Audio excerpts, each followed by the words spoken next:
My son called me a burden, while I sat on a plastic chair in his garage, holding the lottery ticket worth $33 million in my purse.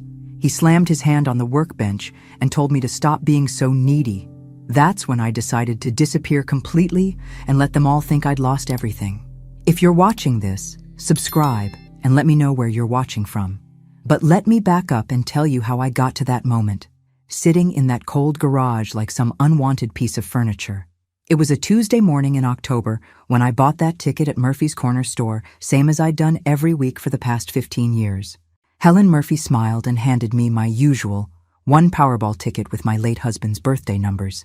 "Feeling lucky today, Carol?" she asked.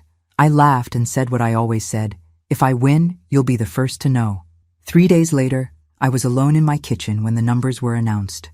I checked once, then twice, then had to sit down because my hands were shaking so badly I could barely hold the ticket. Every single number matched. $33 million. After taxes, still more money than I'd ever dreamed of seeing. My first instinct was to call my son Michael, but something made me pause.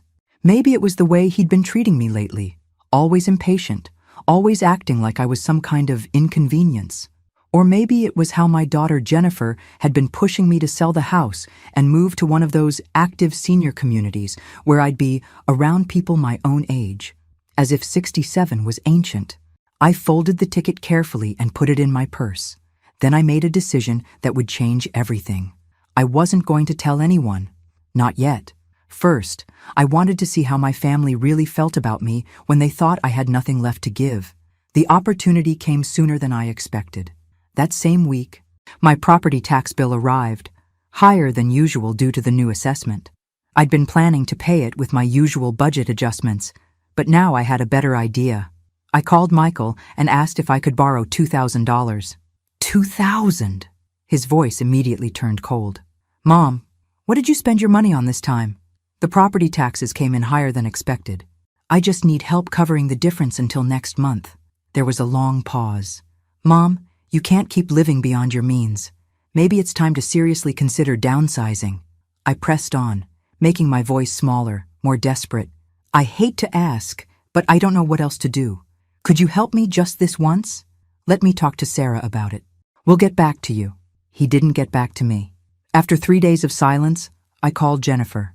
Her response was even worse. "Mom, Michael told me about the tax situation. Honestly, we've been worried about your financial management for a while now. Maybe this is a wake-up call." "I'm not asking for charity," I said quietly. "Just a temporary loan." "But it's never temporary, is it? There's always something. The roof, the furnace, now taxes. You're hemorrhaging money on that house." That weekend, Michael finally called back. "Mom, we need to talk. Can you come over Sunday afternoon?" Standing in his driveway Sunday afternoon, looking at his perfect house with its perfect landscaping, I wondered what kind of test I'd really designed for myself. Sunday afternoon, I sat in Michael's pristine living room while he and Sarah exchanged meaningful glances. Their house was gorgeous, the kind of place featured in magazines, all marble countertops and custom cabinets. The irony wasn't lost on me that I was begging for $2,000 while sitting surrounded by what probably cost them $200,000 in renovations. "Mom," Michael began, using that patronizing tone I'd grown to hate, "we're concerned about you." Sarah nodded sympathetically. "We've been talking, and we think you're in denial about your financial situation." I gripped my purse tighter, feeling the lottery ticket inside. "What do you mean?" "The constant money problems," Michael said. "First it was the roof repair, then the heating system, now taxes. You're obviously living beyond your means." I wanted to laugh. If only they knew I was sitting on enough money to buy their house 3 times over. Instead, I made my voice smaller. "I've managed fine for 40 years in that house." "That's just it, Mom. You haven't been managing fine. You've been struggling, and it's only going to get worse as you get older." Sarah leaned forward with practiced concern. "We've been looking at some wonderful senior living communities, places where you wouldn't have to worry about maintenance or property taxes or any of that stress." "You want me to sell my home? The house where I'd raised my children, where Tom and I had been happy for 35 years before cancer took him." "We want you to be realistic," Michael said firmly. You're 67 years old. How much longer can you really handle a 4-bedroom house with that big yard? I studied my son's face, looking for any trace of the little boy who used to build blanket forts in that living room. He wanted me to give up. All I saw was impatience and something that looked disturbingly like calculation. What about the $2,000 for taxes? I asked quietly. Michael and Sarah exchanged another look. Mom, we can't keep enabling your poor financial decisions. If we bail you out now, you'll just get into the same situation again next year. So you won't help me. We're trying to help you in the long run, Sarah said sweetly. Sometimes tough love is what's needed. I sat there for a moment, absorbing the full weight of their rejection. My own son, who I'd supported through college, who I'd babysit for every weekend when his kids were small, who I'd helped with the down payment on this very house, was refusing to lend me $2,000.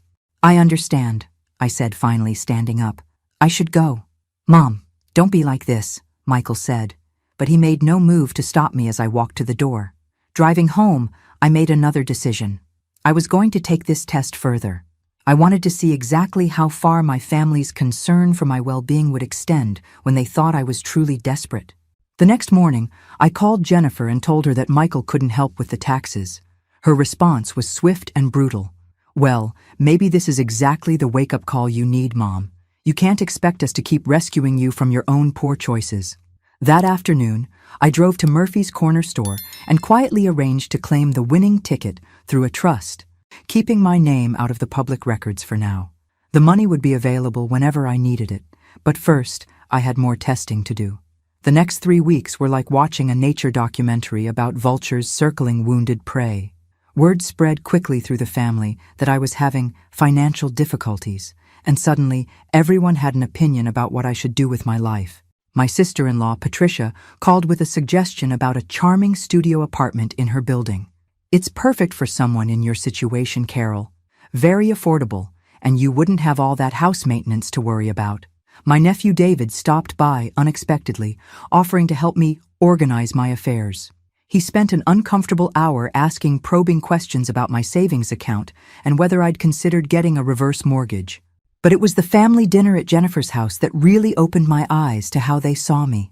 She'd invited everyone, Michael and Sarah, her husband Greg, even my brother Robert and his wife. Ostensibly, it was to celebrate Greg's promotion, but I soon realized I was the main course.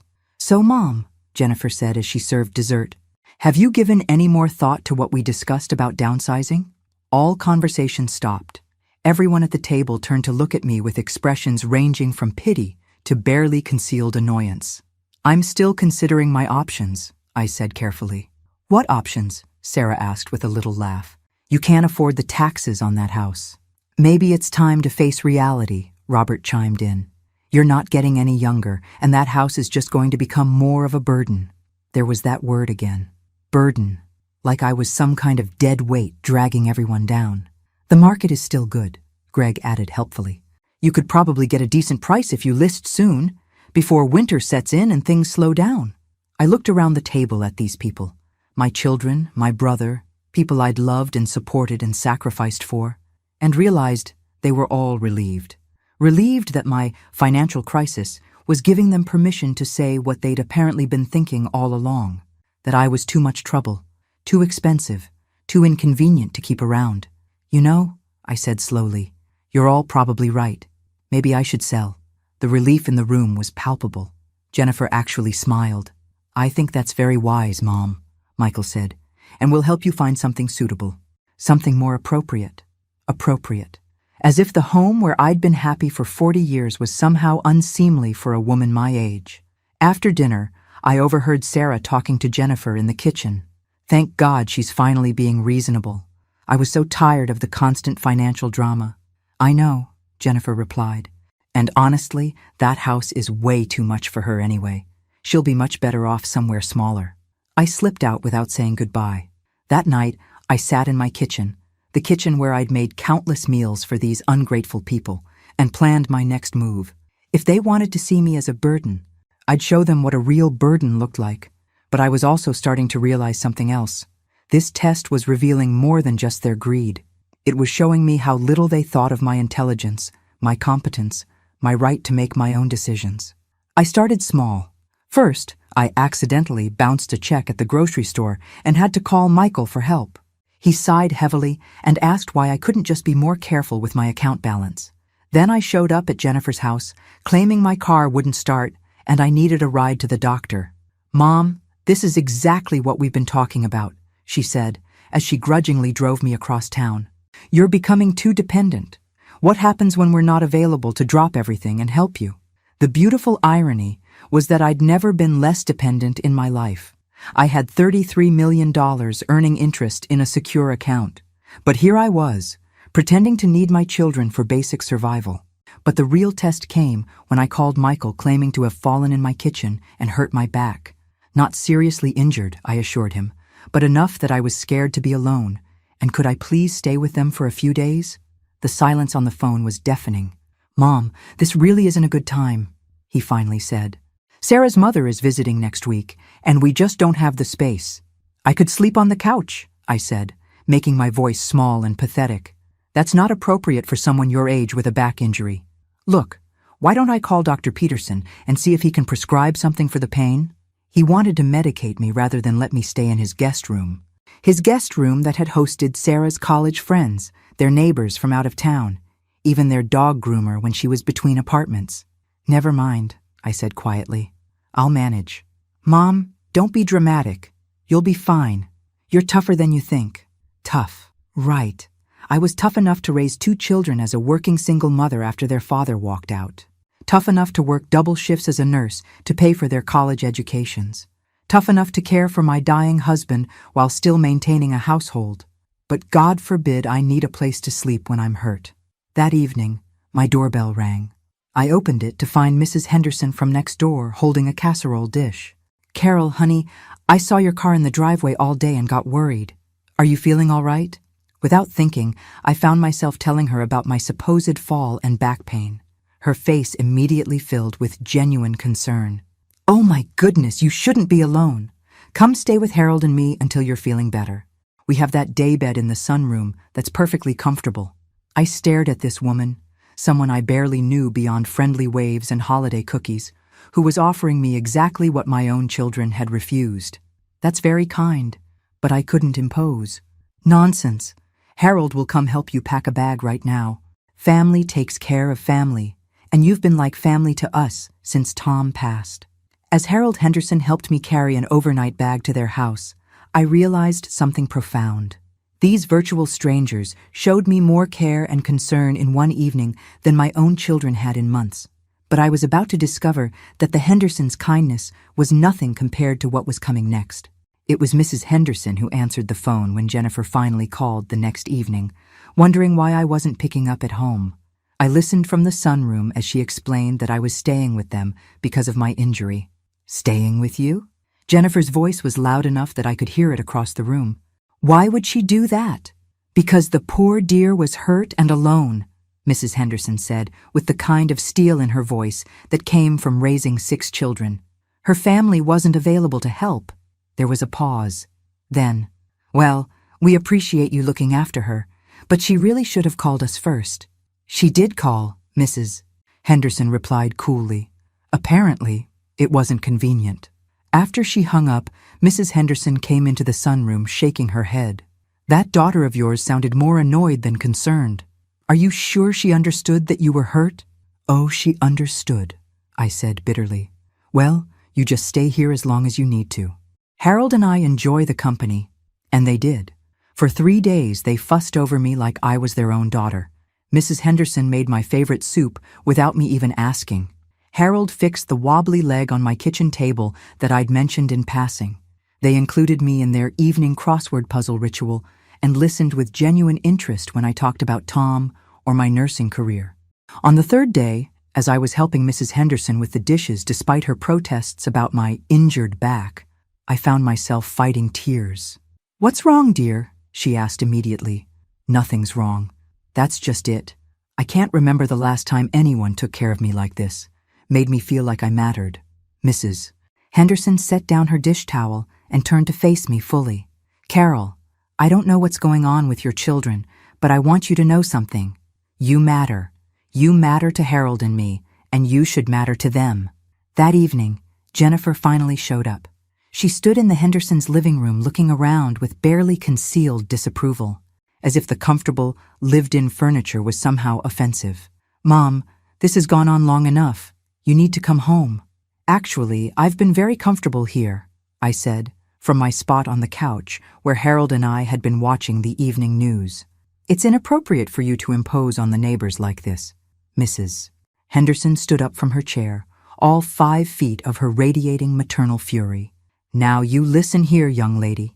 Your mother isn't imposing on anyone. She's been a delightful guest, and she's welcome to stay as long as she likes." Jennifer's face flushed. "With all due respect, Mrs. Henderson, this is a family matter." "You're absolutely right," Mrs. Henderson shot back. "It is a family matter. The question is, why wasn't her family here when she needed them?" The silence that followed was deafening. I watched my daughter struggle to find an answer that wouldn't make her look like exactly what she was, a selfish woman who couldn't be bothered to care for her injured mother.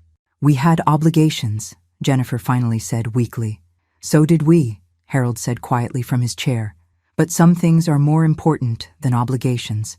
Jennifer left without another word, but not before giving me a look that promised we'd be having words later.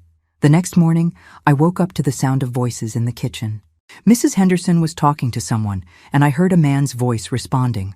When I emerged from the sunroom, I found a stranger sitting at their kitchen table, a tall, silver-haired man in an expensive suit who stood up immediately when he saw me. "Mrs. Patterson," he said, "my name is David Harrison. I'm an attorney, and I believe we need to talk." David Harrison had kind eyes behind wire-rimmed glasses and the sort of presence that made you feel like everything would be okay. He also had news that was about to turn my little test upside down. "Mrs. Patterson, I represent the estate of Margaret Fleming. I believe you knew her as Maggie Fleming. She worked with you at St. Mary's Hospital?" My heart stopped. Maggie, my dear friend and mentor from my early nursing days, who had died 6 months ago. I'd been unable to attend her funeral because Jennifer had insisted I accompany her to some work function instead. "Yes, I knew Maggie. She was wonderful, but I don't understand why you're here." David smiled gently. "Maggie left you something in her will. She spoke of you often in her final years, said you were like the daughter she never had. She wanted to make sure you were taken care of." Mrs. Henderson gasped. "How wonderful! What kind of something?" I asked, though my mind was already racing. This could complicate my lottery test in ways I hadn't anticipated. David opened his briefcase and pulled out a thick envelope. $250,000. And her house in Clearwater, Florida. It's fully paid for. A beautiful little place near the beach where she retired. She said she remembered you always talking about wanting to live by the ocean someday. I stared at him, speechless. This was impossible. Just when I thought I had life figured out, when I was testing my family's true feelings, the universe was throwing me another curveball. "There's more," David continued. "Maggie left specific instructions that this inheritance was to be kept confidential until after her estate was settled. She was concerned about people treating you differently if they knew about it too soon. She said something about wanting you to see people's true colors first. Even from beyond the grave, Maggie was protecting me and giving me an opportunity I hadn't expected." "When would I need to decide about the house?" I asked. "There's no rush. You could visit first, see if it suits you, or sell it if you prefer. It's worth quite a bit in today's market. But Mrs. Patterson, there's something else. Something Maggie insisted I tell you personally." He leaned forward, his expression serious.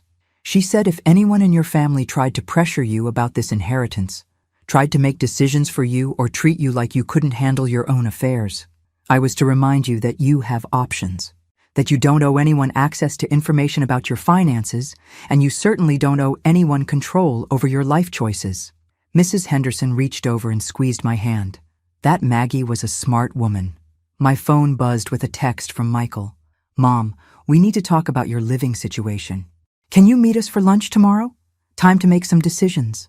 I showed the text to David, who raised an eyebrow. "Interesting timing. What do you think Maggie would say about that?" I thought about my dear friend, who had worked until she was 75, not because she had to, but because she loved what she did, who had traveled to 6 continents after retirement, who had never let anyone tell her she was too old, too frail, or too much of a burden.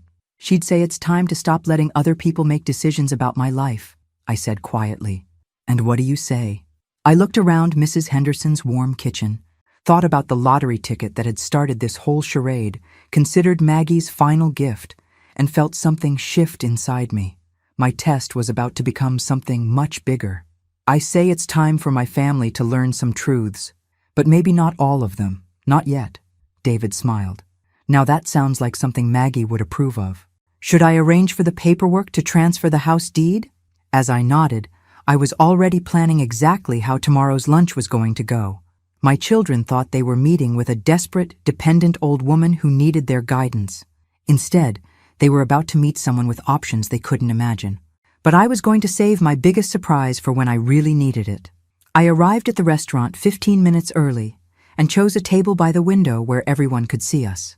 When Michael and Jennifer walked in with their spouses trailing behind, they looked like a delegation coming to deliver an ultimatum. Perfect. Mom, thanks for meeting us, Michael said as they settled into their chairs. We've been discussing your situation, and we think it's time for some tough decisions. I sipped my iced tea calmly. What kind of decisions? Sarah opened a folder she'd brought. We've researched several senior communities in the area. Some really lovely places with activities and meal plans, much more suitable than rattling around in that big house alone. The Henderson situation made us realize how vulnerable you are, Jennifer added. What if something serious had happened?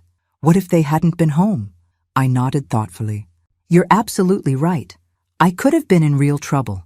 But before we go any further, there's something I need to tell you all. Michael leaned forward expectantly, probably thinking I was about to confess to more financial problems. I inherited some money, I said simply. Sarah blinked. Inherited? From whom? My friend Maggie Fleming. She left me her house in Florida and $250,000. The silence at the table was deafening. I could practically hear their mental calculators working. $250,000? Jennifer repeated slowly. Plus the house. It's worth about $300,000 according to the market assessment. Michael's face was cycling through confusion, relief, and something that looked suspiciously like calculation. Mom, that's wonderful, but this changes everything. You need professional guidance now. Professional guidance? Financial advisors, estate planners. Sarah jumped in quickly. People who understand how to protect assets. You could be a target for scammers. Jennifer nodded vigorously. Mom, with that kind of money, you need to be very careful about the decisions you make. Maybe we should all meet with a lawyer together. I watched their faces transform. 24 hours ago, I was a burden who needed to be managed. Now suddenly I was a vulnerable senior who needed their protection. I'm thinking about moving to Florida, I said quietly. Moving? Michael's voice went sharp. Mom, that's exactly the kind of impulsive decision we're worried about. You can't just uproot your entire life because you inherited some money. It's not impulsive. I've always wanted to live near the ocean. But you don't know anyone there, Jennifer protested. What if something happened to you? What if you got sick? Greg leaned forward. Plus there are legal implications. Florida has different estate laws. You'd need to transfer everything properly, set up new banking relationships. It's complicated. I noticed how quickly the conversation had shifted from my well-being to legal and financial logistics. Interesting. I have time to figure it out, I said. Do you, though? Sarah asked.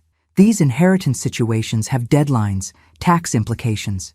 You really shouldn't make any major decisions without consulting with us first. Us, as if my inheritance was a family matter requiring group approval. Michael reached across the table and patted my hand. Mom, we just want to make sure you're protected. Why don't you give us power of attorney?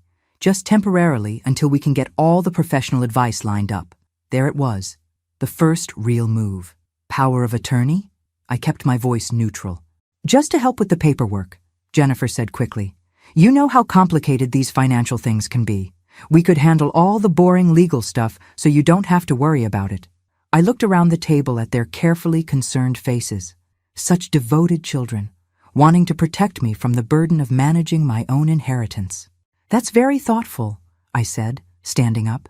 Let me think about it. Mom, don't take too long, Michael called after me. These things have time-sensitive elements. As I walked to my car, I could hear them talking animatedly through the restaurant window, planning my protection, no doubt. 3 days later, Jennifer showed up at my door with a man in an expensive suit and a briefcase full of papers. "Mom, this is Richard Caldwell.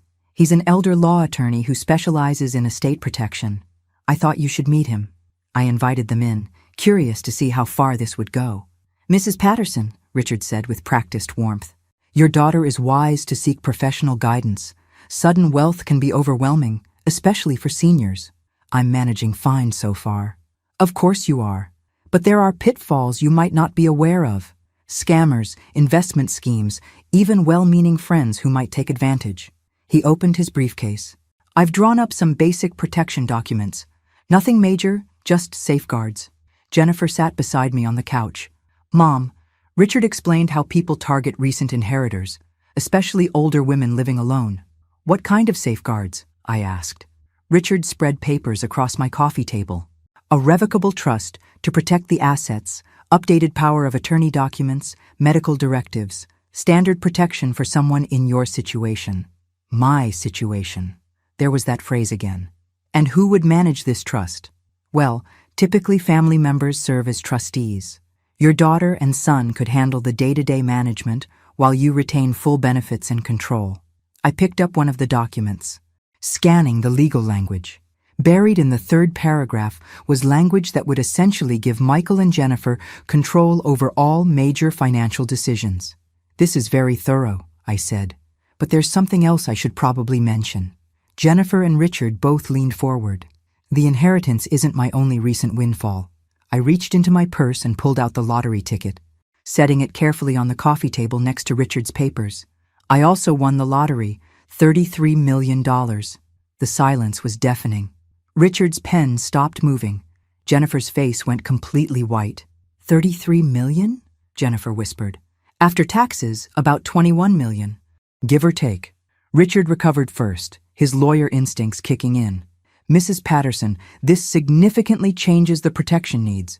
With assets of this magnitude, you absolutely cannot make any decisions without proper legal and financial guidance." "Mom," Jennifer's voice was shaky, "why didn't you tell us about this before?" "I wanted to see how you'd treat me when you thought I was broke versus when you thought I had money. Interesting how quickly your concern for my competence appeared once dollars were involved." Richard shuffled his papers nervously. "Mrs. Patterson, I understand you might feel overwhelmed, but these assets require immediate protection. We're talking about generational wealth here. My generation seems to be managing just fine." Jennifer stood up abruptly. "Mom, you can't be serious about handling this alone. Do you have any idea what kind of responsibility this is?" "I have some idea. I've been managing my own finances for 67 years. This is different." Jennifer's composure was cracking. "This is life-changing money. You could lose everything if you make the wrong decisions." Richard nodded gravely. "Your daughter is absolutely right. Without proper management, assets of this size can disappear very quickly, especially if the holder lacks experience with complex financial instruments." I looked at these two people, one who'd known me for 40 years, another who'd met me 10 minutes ago, both convinced I was incompetent to manage my own money. "I think I need some time to consider all this," I said finally. "Time is exactly what you don't have," Richard said urgently. "Every day these assets remain unprotected is a day they're at risk." Jennifer grabbed my hands. "Mom, please, let us help you. We just want what's best for you." After they left, I sat in my living room staring at the business card Richard had pressed into my hand. On the back, he'd written, "Urgent, call immediately," in red ink. My phone buzzed with a text from Michael. "Jennifer told me about the lottery. We need to meet ASAP. This changes everything." No kidding, Michael. This changed everything. The next morning, I woke up to find Michael sitting in my kitchen. He'd used his old emergency key. "Mom, we need to talk. Now." I poured myself coffee, noting how he'd made himself at home. "Good morning to you too. Do you have any idea what you've done? Going around telling people about this lottery win?" "I told my family. I thought you'd be happy for me." "Happy?" Michael laughed bitterly. "Mom, by next week this will be all over town. You'll have every scammer, every long-lost relative, every sob story within 50 miles showing up at your door. Then maybe I should move to Florida sooner rather than later. That's exactly the kind of thinking that proves you need supervision. Michael pulled out his phone. I've been doing research all night. Do you know what happens to lottery winners who don't have proper guidance? 70% go bankrupt within 5 years. I'm not going bankrupt, Michael. How do you know? Have you ever managed $21 million before?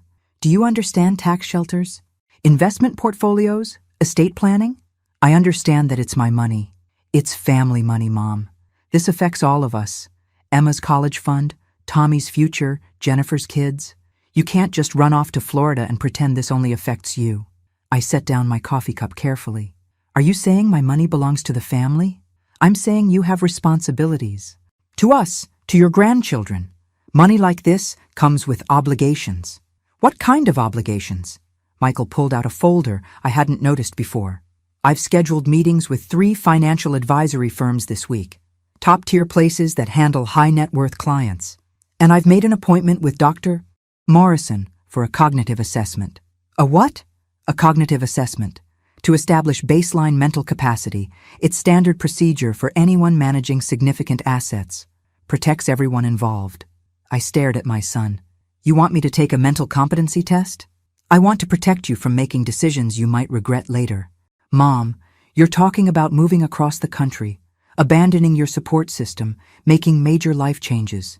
These are classic signs of poor judgment in elderly inheritance recipients. Elderly inheritance recipients? It's a documented phenomenon. Sudden wealth syndrome. It can cause erratic behavior, especially in seniors. My phone rang, Jennifer's name on the screen. Put it on speaker, Michael said. I answered normally. Hello, sweetheart. Mom, thank God you're there. I've been so worried. Listen, I spoke to Richard last night, and he's very concerned about your exposure right now. My exposure? Legal exposure. Financial exposure. Mom, people are going to start coming out of the woodwork. We need to establish protective measures immediately. Michael leaned forward. Tell her about the guardianship option. My blood went cold. Guardianship? It's just a precaution, Jennifer said quickly. Richard explained that with assets this large, if there's any question about cognitive capacity, the court could appoint a stranger to manage your affairs. But if we establish voluntary guardianship now with family members, you'd maintain much more control. Voluntary guardianship means you're still in charge, Michael added.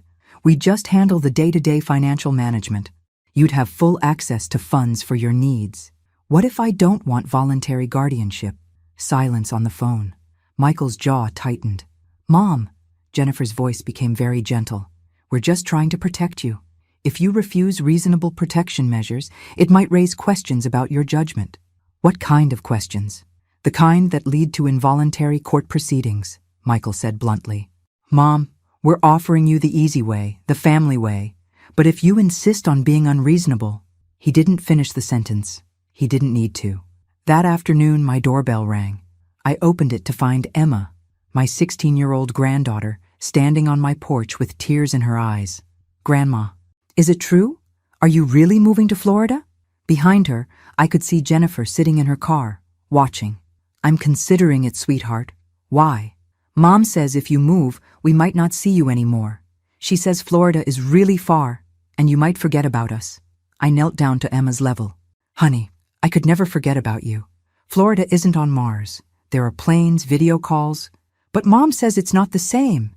She's been crying all morning. She says you're abandoning the family. I looked over at Jennifer, still sitting in her car like a puppet master pulling strings. Emma, would you like to come in for some cookies? I can't. Mom says we need to get home. But Grandma? Emma hugged me tightly. Please don't leave us. We need you here. As they drove away, my phone buzzed with a text from Michael. Emma's just the first. Tommy's asking questions too. Is this really how you want to break up the family? An hour later, my brother Robert called. Carol, what's this I hear about you moving to Florida? Michael called me, says you've come into some money and you're making rash decisions. Hello to you too, Robert. He's worried about you. Says you're not thinking clearly. Maybe you should listen to your children. Did Michael tell you how much money I inherited? He mentioned it was substantial. Look, Carol, I know you're still grieving Tom, but running away isn't the answer. I'm not running away. Then what would you call it? Michael says you won't even consider their help with managing this inheritance. That doesn't sound like the sensible sister I know. After I hung up, I realized what was happening. Michael and Jennifer were building a narrative. Eccentric widow, unexpected wealth, irrational behavior, family concern. They were creating the foundation for a legal challenge to my competency. My phone rang again. David Harrison's number. Mrs. Patterson, I hope you don't mind me calling. I had an interesting conversation today with a Richard Caldwell. He was asking questions about the Fleming estate, wanted to verify the inheritance details. What kind of questions? Timeline questions. When you first learned about the inheritance, whether there were any signs of cognitive decline that might have influenced Mrs. Fleming's decision to leave you assets. My stomach dropped. What did you tell him? I told him attorney-client privilege prevented me from discussing my observations about your mental state during our meetings. But Mrs. Patterson, I think you should know. He also asked about the time frame for transferring the Florida property. Seemed very interested in whether there were any deadlines that might pressure you into quick decisions. David, if someone wanted to challenge my competency, how would they do it? They'd need evidence of impaired judgment, medical documentation preferably, and testimony from family members about concerning behavior. Then they'd petition the court for guardianship proceedings. How long would that take? Emergency guardianship can be granted in 48 hours if there's evidence of immediate risk to the person or their assets. After I hung up, I sat in my kitchen doing math. It was Wednesday afternoon. If Michael and Jennifer filed emergency guardianship papers, claiming I was about to move across the country with millions in assets while showing signs of cognitive decline, they could have legal control over my life by Friday. My phone buzzed with a text from Jennifer. Mom, we've scheduled the appointment with Dr. Morrison for tomorrow at 2 p.m. Please don't miss it. We're all just trying to help. I looked around my kitchen, at the house where I'd been happy for 40 years, at the life my children wanted to control and manage. Then I walked upstairs and started packing, and I called David Harrison at 6 a.m. Thursday morning. David, I need to get to Florida immediately. Can you meet me at the airport with papers to transfer the house deed? Mrs. Patterson, what's wrong? My family is filing for emergency guardianship. I have maybe 24 hours before I lose control of my own life. Dear God. Okay, I can have the papers ready by noon. But are you sure about this? Once you're a Florida resident, it complicates any guardianship proceedings they might file in your home state. That's exactly why I need to go. What about your house here? I'll deal with it later. Right now, I need to establish residency somewhere they can't touch me. I threw essentials into 2 suitcases, grabbed my important documents, and loaded my car. As I was putting the last bag in the trunk, Mrs. Henderson appeared at my side. Carol, honey, where are you going so early? I almost broke down right there. This dear woman who had shown me more kindness than my own children. I have to leave. Eleanor, my family is trying to take control of my finances. They think I'm not competent to manage my own life. Her face hardened. Those ungrateful children, after everything you've done for them. If they come looking for me, you don't know where I went, okay? You have my word. But Carol? She squeezed my hand. You call me when you get settled. Harold and I will worry. I will. And Eleanor, thank you for everything. At the airport, David was waiting with a thick folder of documents. Everything's ready, he said. House deed, utility transfers, even voter registration. Sign these and you're officially a Florida resident. As I signed paper after paper, my phone kept buzzing. Text after text from Michael and Jennifer. Mom, where are you? You missed your appointment with Dr. Morrison. Your car isn't in the driveway. Please call us. Mom, we're getting worried. We're going to call the police if we don't hear from you. Then my phone rang. Michael's number. Mom, where the hell are you? I'm fine, Michael. Don't give me that.